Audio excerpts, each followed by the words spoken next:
Welcome, man. Sorry about the technical difficulties. This is Spoon Fed Sports. I am your host, Spoon, and that is the co-host, my man Joe. What's Scott, what's good? What's going on, good? baby? Ain't up, man. All right, so thanks for joining in, guys, for another episode. Obviously, a lot of hot topics this week. Most importantly, we was already discussing the fact that Shedeur Sanders will be getting his first NFL start this upcoming Sunday against the Las Vegas Raiders, a team that we would expect the Cleveland Browns to really go out there, compete, and probably be able to win that football game. Your thoughts, Joe? What do you feel Shador has to do to lock up the number one spot this weekend? I think the key for Shedeur is not to turn the ball over, man. Uh, Play his game, be smart with the football, Hmm? be on time with the football. Hopefully, just having the full week of preparation with the receiving core, full week just overall with the ones. Period. I think it's going to be a huge help for him, man.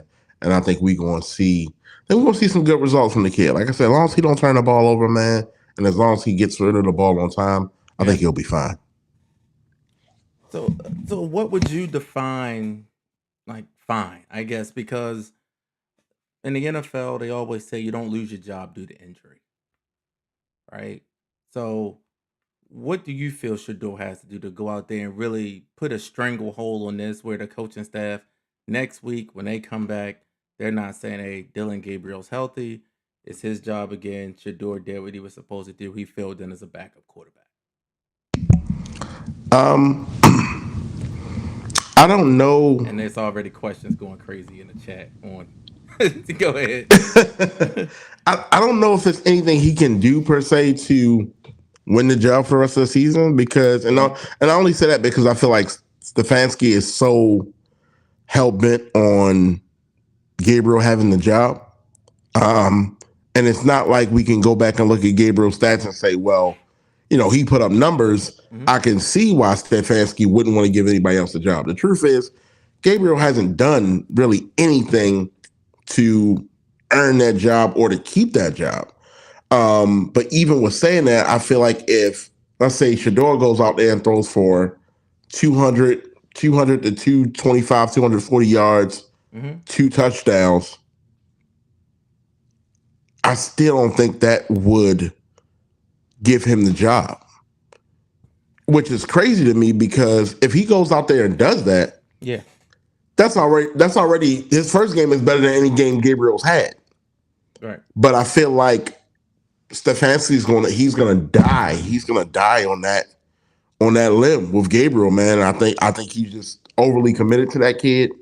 Um, and if Gabriel didn't get injured, we, Mhm. we wouldn't even be having this conversation about Shador starting this week. Oh yeah, of course. If Gabriel doesn't get injured, we're not having this conversation about Shador. But reality is, Gabriel got hurt. Shador came in. He had an opportunity for a half last week. Didn't look great, and now he has an opportunity this week, a full game, against the Raiders, and he'll have his reps with the ones throughout the week. I'm sure he's been getting them in. So Dylan Gabriel on the season right now is averaging 117 yards passing per game. Okay, so just for some context, Shador pretty much has to outperform that, right? Now, if we look at what his output was in the half against the Ravens, if you double it, that still puts him under 100 yards. Now, granted, we'll say, oh, well, it's the Ravens defense. And that's true. But the Ravens don't have Max Crosby. And that's my biggest fear for Shador is that. Also, from when you play in a sport and teams get film on you, the next week they tend to adjust. So how we felt like, hey, the Ravens really approached Shador in that second half. They bought a ton of blitzes, a ton of different exotic blitzes that they didn't show Dylan Gabriel. But now the Raiders have that film. They were able to see how Shador reacted to that film, right? So the Raiders are going to implement something very similar to that same game plan where they're going to bring those same exact blitzes. So what I need to see from Shador to secure that job, being able to get the ball out on time. Because one of the things he struggled with his entire college career that I felt when I evaluated Shador myself personally, just seeing him play, I always said second, third round pick at best because he holds on to the ball too long and he does not throw. He normally doesn't throw receivers open. He likes his guys to be open. And that's a transition for a lot of college quarterbacks to the NFL. And that's okay.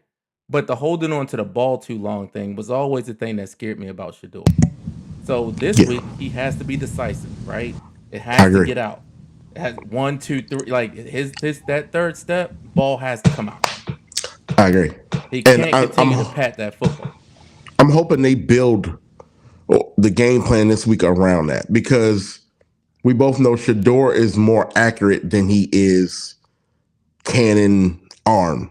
Hmm? Um, so when you're dealing with a quarterback like that, it needs to be a quick read offense, slants, dig routes, something where he can get the ball out of his hand, like you said, 3-step drops. Yeah. Um, and I felt like even with all the accolades at Colorado, I feel like that offense kind of did him a disservice in the way that at times they didn't play to the strengths of the team, nor did they play to the strengths of Shador. Yeah. Colorado wanted to be a big play offense. So, he's holding the ball, which he should have came off a lot of those reads, like you said, I agree with that, but he's holding the ball because the first and second reads are 20, 30 yards down the field. And so you don't have that time, especially in this league, to go through that, man. They need to have those first, second reads be within 10 yards of the line of scrimmage. Yeah. Like we talked about last time. They got some weapons over there in Cleveland, man. I mean, Hmm?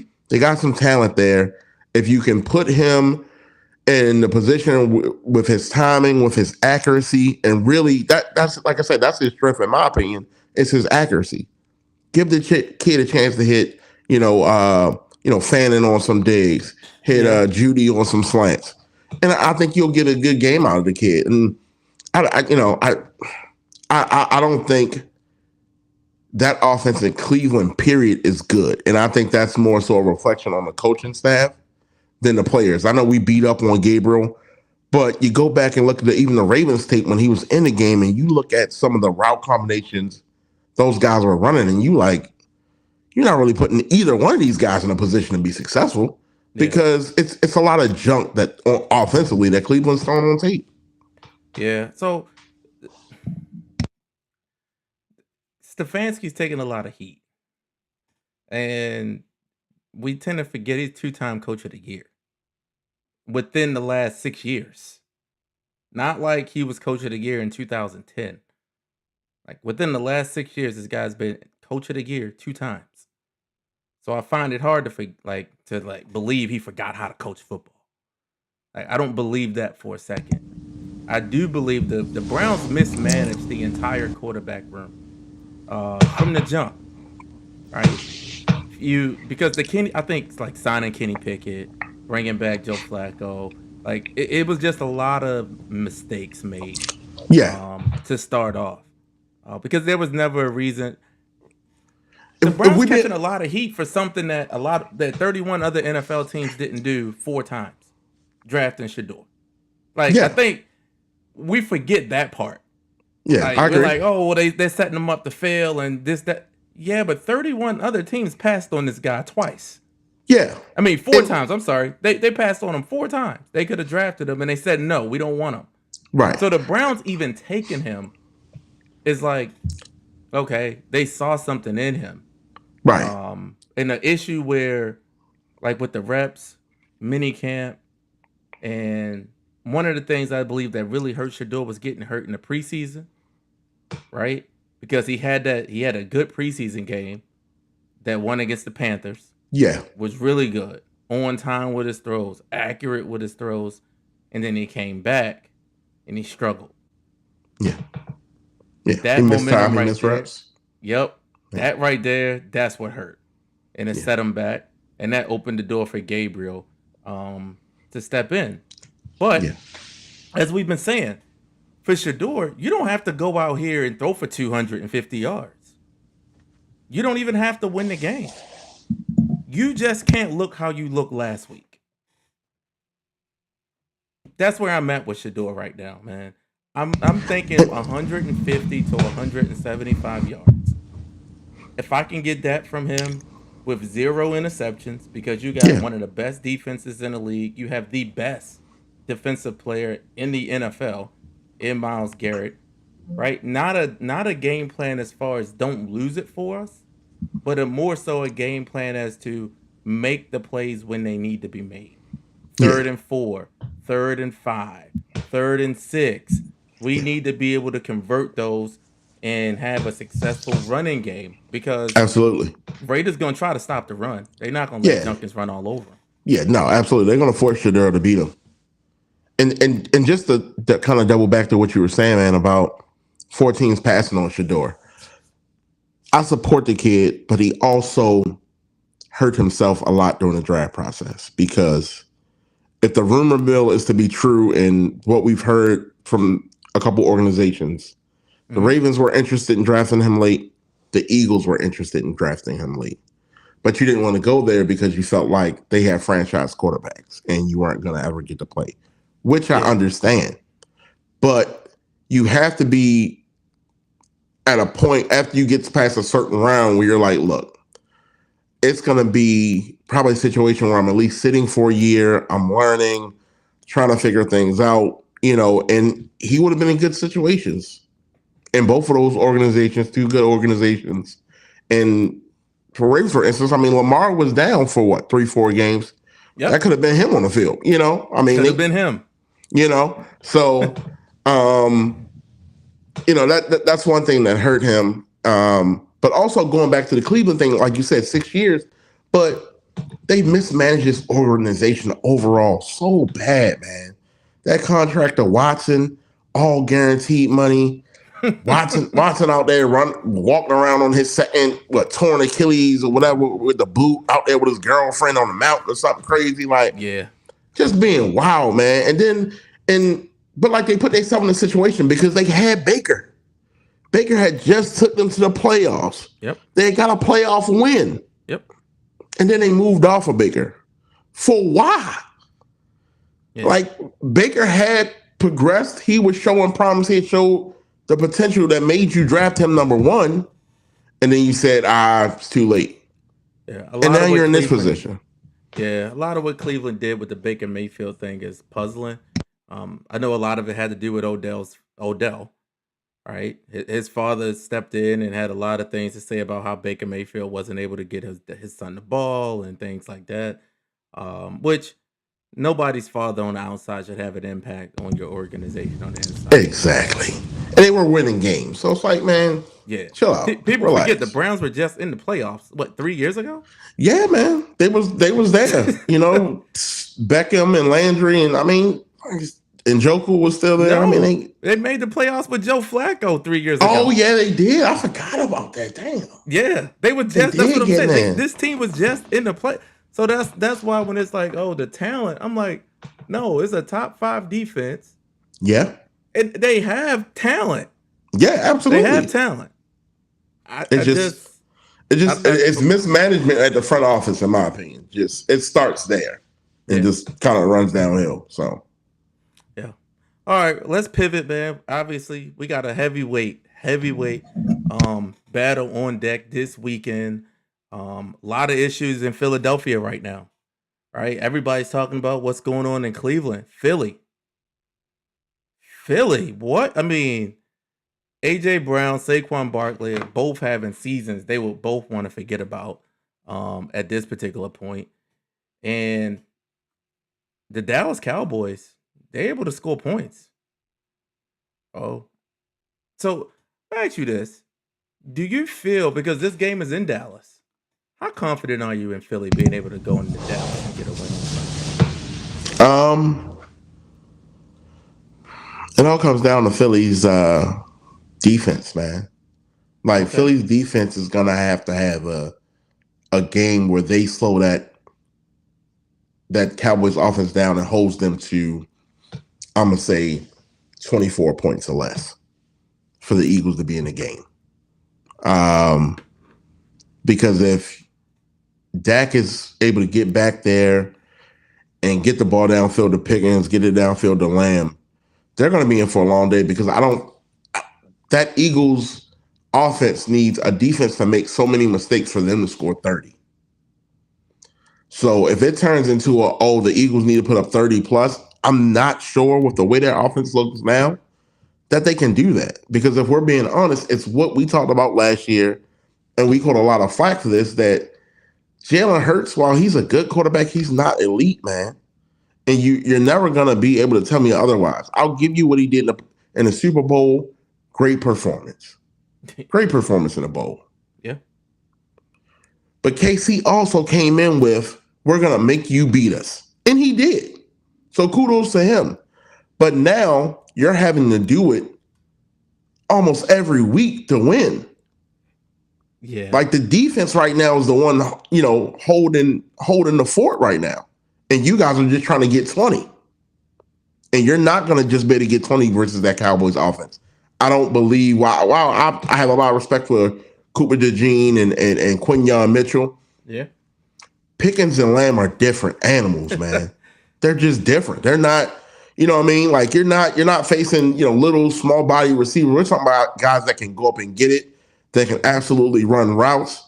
Like you got two killers on the outside, man. That's tough to stop. You know what I mean? And when he feels like, when Dak feels like he needs to go underneath, Ferguson's a good tight end. They mix Turpin in out of there. Their running game has been better with Javonte Williams. The Eagles are going to have their hands full. And if that offense has been going to keep doing what they've been doing, Yeah. it ain't going to fly. Question for you: what do you think Dak Prescott's record is against the Eagles at home over the last 7 times he's faced them? At home, he's probably. I mean, he's had some bad defenses, man. Jesus. I want to say probably 5-2 over the last 7. 6-1. 6-1. Ooh. What do you think his record is in his last 22 divisional games? Oh, he's good in the division. It's in 22, he's probably got at least 18, 19 wins. 20-2. Yeah, that's gonna be how many hey, look, how many straight home divisional games against the NFC East do you think the Cowboys and Dak Prescott have won? How many in a row? How many in a row? Probably 6. 17. 17 straight home games versus the NFC East? Straight home games versus the NFC East. Jeez. So they win their division games and struggle versus everybody. I mean, hey. 17. I mean, you beating the Commanders, you beating the Giants. Yeah. You splitting with Philly. You losing at Philly, and you Makes winning sense. home. Yeah. Makes sense. So 17 straight. That Eagles got to fix it. And it's now gonna be hard. Like I said, it's gonna be hard to contain because I know I don't care how good Philly plays on defense. Yeah. With Pickens and CD in that running game, Dallas is gonna put up 25 plus points. What is gonna really come down to, Joe? Who is in the lead? Is Dallas gonna get 25 on the board because they're coming back and they're forced to throw 30, 40 times? Or do they get out in front and they force Philly to throw? Because if they get the lead and they're forcing Jalen Hurts and Philly to come from behind, and throw the ball, that's going to be a completely different game. Right? Because like you were saying, I don't have the confidence in Jalen Hurts right now as a quarterback. And I don't know if Jalen Hurts really cares. Like what the things that AJ Brown has been saying, like the comments he's been making about the offense. I know there was a comment that came out today that he was like, basically the reporter asked him about him having a down season, and he said, "So is Saquon Barkley washed too?" Something to that effect, because Saquon's not having a good season, right? But I mean, I can't blame him for that response because when you watch Philly play, it's like they're winning in spite of Jalen Hurts. Like they're not winning because of Jalen Hurts. And when you're paid to be that difference maker, you should not be winning games the way they're. I mean, it's all about wins and losses. I get that. But there's also something to be said about the way you win games. Because how they look is how Kansas City looked last year. Kansas City struggled. They fumbled their way. They won all these close games. They didn't look pretty. And then when the time came for them to perform, the Eagles stepped on their throat in the Super Bowl. The Eagles, I don't believe they can do that in the playoffs because they run into a team like a Seattle, a Rams team where you trust Matthew Stafford more than you would trust Sam Darnold, right? If you think about the Rams game last year in the playoffs at Philly, I feel like the only reason the Rams lost that game was the weather. Had that game been played in a warmer climate and not in freaking snow, I feel like the Rams beat them then. And that's what's going to come down to this year. Because if they got to go to LA, it's a wrap. I Yeah. think it's a wrap.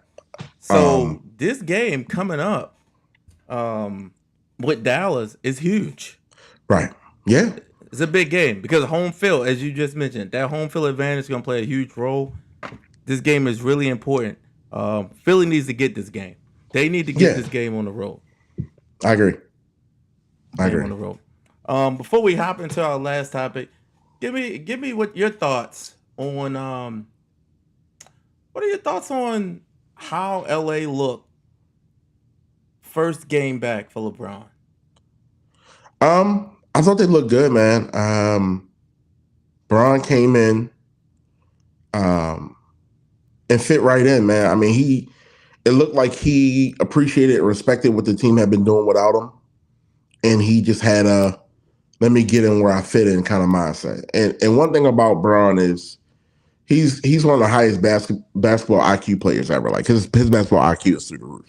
Yeah. So he recognized what they did. He came in and said, you know what? I'm gonna let these guys just feed off of me. I'm just going, be where I need to be, and then I'm gonna find an open guy. And I think he had like 12 assists or something like that. Great game from Braun. Great game from the Lakers. If that's what he's doing, I know he's not going to be able to do it every night because some nights, him and Luka are going to have to do their thing when he gets to, stretch time in some games. But if that's kind of his mindset's coming into every game, man, where let me get these other guys going, let me, let them eat. Yeah. The Lakers going to be dangerous, man, because now they look like what Dallas thought they built around Luka. Like they have shooters. Mm-hmm. They have another guy similar to Dallas did with Kyrie that can distribute the ball, handle the ball. The roster looks good, man. The Laravia pickup, a kid that can feed off of two guys like that. Austin Reed's going to get in where he fits in. I hate to say it, man, but the Lakers look like one of the best squads in the league right now. Yeah, I feel like there's OKC, there's everybody else. I mean, OKC right now they're winning by an average of 15 points a game, and they don't even have their second best player. It's what they're doing to people is pretty bad. I mean, you can almost pencil Shea in for 30 every night, obviously, and defensively, OKC is just on a whole nother level. I think that's what separates them. My take on Bron, man, it was what I expected. He came out, he got his teammates involved. It's year 23. There's no reason for him to overexert himself in the regular season. He's not going to be eligible for any All NBA teams because he's already missed. He will miss. He hasn't already missed enough games to be ineligible, but he will. Right. Yeah. I believe he has to play all but 4 games the rest of the way to be eligible for All NBA team or any type of awards. So if he's not gunning for that, he can't make All NBA. There's no reason for him to even shoot for 25, 26 points per game. I believe you'll still see Austin Reeves. I think it's obviously his average is going to drop. That's just not gonna LeBron's not gonna average 11 points a game. That's not gonna happen. But I think it'll be LeBron will average anywhere from about 18 to 22 a night. Yeah. And Austin Reeves will be right about there. And Luka will still be at 30 a game. Yeah. Yeah. But because there's gonna come nights where you need him to turn it on. Yeah. the good part is you should be able to get to the playoffs with a relatively fresh LeBron James. which And is the going to be pieces huge. around him and Luca are Yeah. young. And I know they're looking at trade for Gafford from Dallas. I'm not sure why Dallas would do another deal with him, but apparently they're looking to get that deal done. They already got one heist. I could only imagine what this deal would look like. Like three Bruh. second round picks, something I like don't even something want. crazy. I don't even want to think about it. I That's don't something even want to think crazy. about it, man. Yeah, it's. I'm sure it will be something crazy, but yeah, no, I agree with you on the point that OKC is at the top there, and then it's kind of like the Lakers, Rockets, Nuggets, Yeah. in my opinion. Hmm. And the thing about the OKC train, man, like it's not gonna get easier anytime soon. Those boys got 3 first-round picks next year. Yeah. Like, granted, they probably won't keep those picks, but the fact that you have this young nucleus Hmm. that's going to play together for years to come, and then you can bring in 3 more guys if you choose to. And I think this next draft class is going to be good. And one of those picks they have, I believe, is the Clippers, who are trash right now. And that's going to be an unprotected pick. So we're talking about a possible lottery pick right there. Yeah. And this is a talented class, in my opinion, coming out. So they're going to be good for a long time, man. I think the only thing that could probably stop OKC is OKC. Injuries, stuff like that. But I mean, they look good. Like you said, I mean, I think those are the top 4 teams right now in the West. And I think it'll all, like always in the West, it'll come down to who matches up with who. What the seeding looks like. But yeah, Definitely. All right, man. We got a great Thursday night football game matchup defensively. Tonight between the Buffalo Bills and the Houston Texans. Thursday night football games have been trash. They have been trash. real bad. They have to do a better job at selecting these games. This Yeah, one, preseason on paper, looked yeah, good. Josh absolutely. Allen, CJ Stroud, you think you got a good QB matchup? I Yeah, actually understand this matchup. yeah, for Some sure. of those other matchups, Nah, I'm not sure exactly what they was looking at when they were scheduling yeah. those games. But if the Bills lose tonight, how much trouble are they in? And will Josh Allen get any blame? Because he seems to be blameless He's with the untouchable, man. media, man. He's untouchable. Well, what do You you? can't I say mean, you one, can't say do nothing you bad about feel they Josh will lose Allen. this game tonight? With Davis Mills at the helm, I can't see it. But Davis Mills has been very solid for them since he's been in, man. I mean, I think he finished off Davis Mills the ain't get one no game. reps with the ones.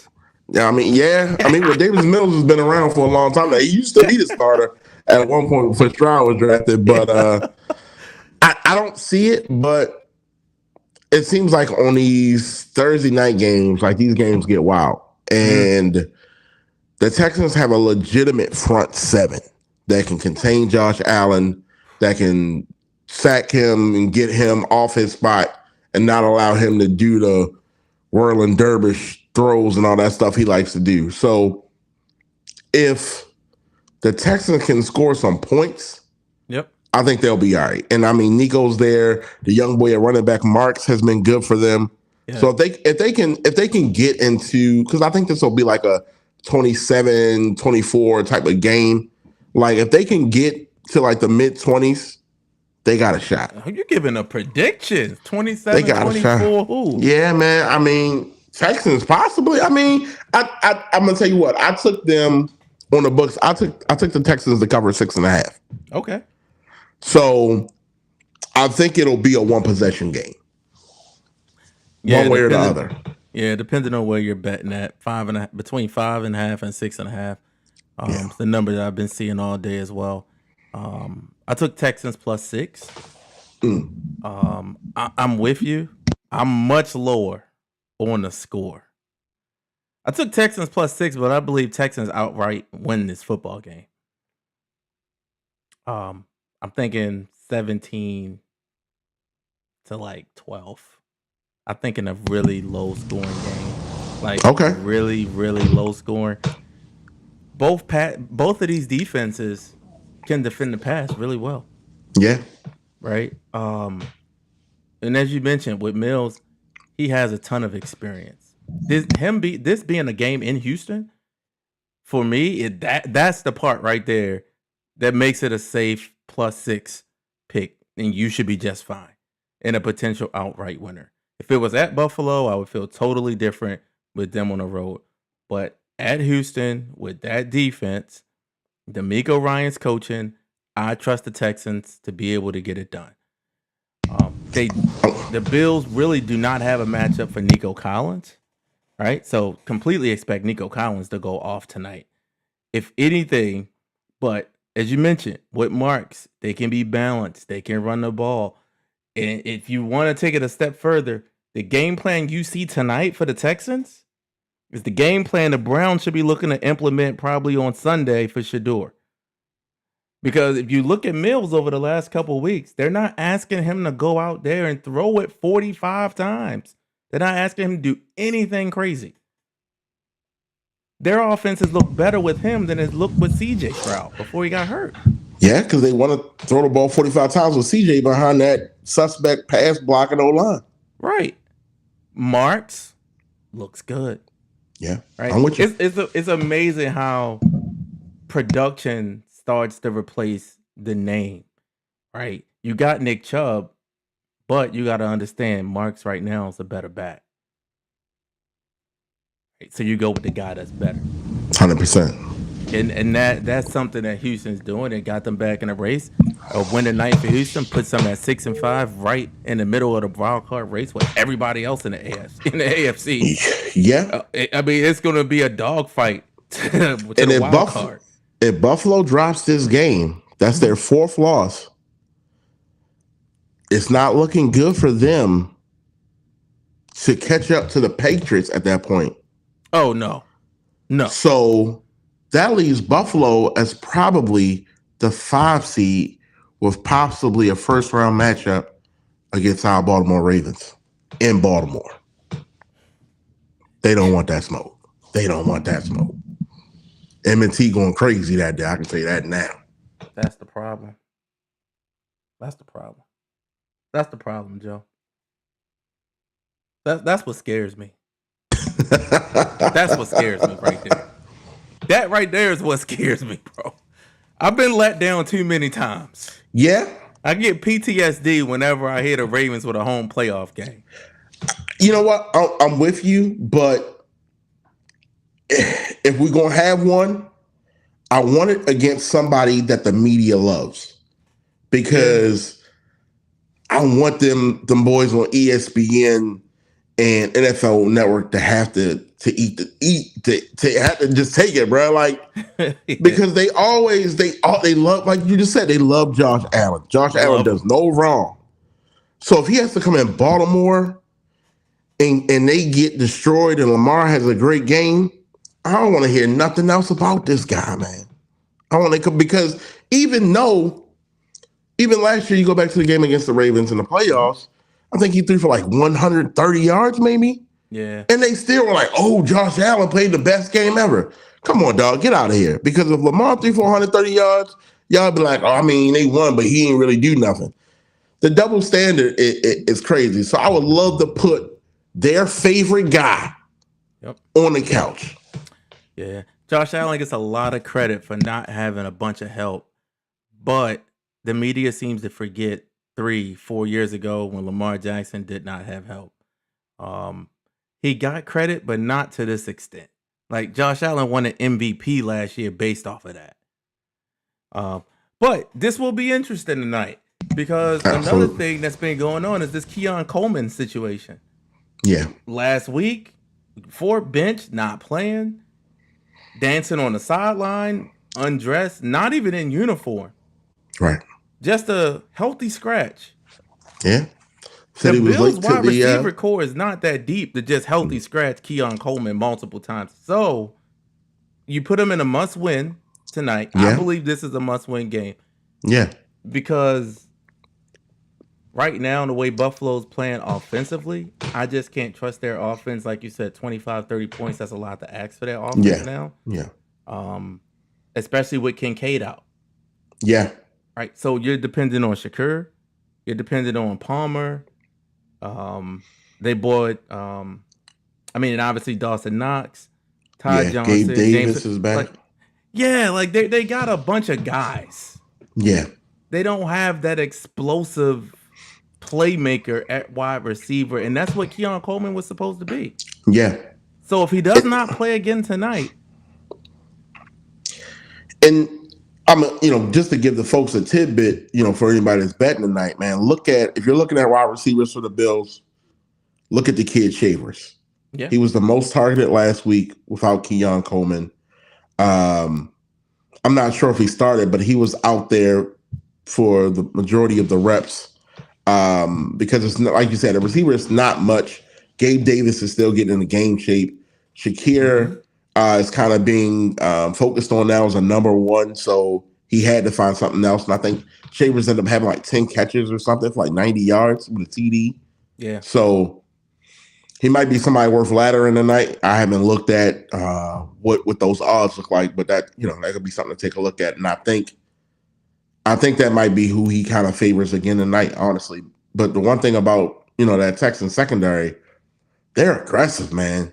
Those dudes get after it, dog. And I mean, like they're pressing, they're in your face. So I don't know if Shakir is gonna be able to. He's not gonna get away from Derek Stingley and those guys back there. So he's gonna have to find somebody else. And I think Shavers might be that guy tonight. So we'll see. yeah. No, absolutely. It happened, like you said, it happened last week. They were bottled up. Shakir had -2 yards receiving for the entire football game. Yeah, this is gonna be an interesting night. It'll be a great night. It'll be a great game. I believe it. Like I said, low scoring, but I believe it'll be one of those low scoring, entertaining games. You see a low scoring like put you to sleep game, and then there's a low scoring game where you're still like invested. Still good football. Yeah, Yeah, like I feel like absolutely. there'll be yards. I just don't believe there'll be a lot of points. Yeah, and I see a lot of people taking field goals tonight on Yeah, their see, parlays. So I yeah, see I can see yards, it. but I don't see a lot of points. Yep. On the board, and on neither one of these defenses, they excel in the red zone. So appreciate everybody tuning in, man. To today's episode, Spoonfed Sports. Obviously, tune in early Saturday morning. We're gonna get Joe's picks. We're gonna hit Spoon's picks on a board. You get 3 picks each, and we're gonna give you an underdog to look out for on Saturday as well. Yes, sir. Remember,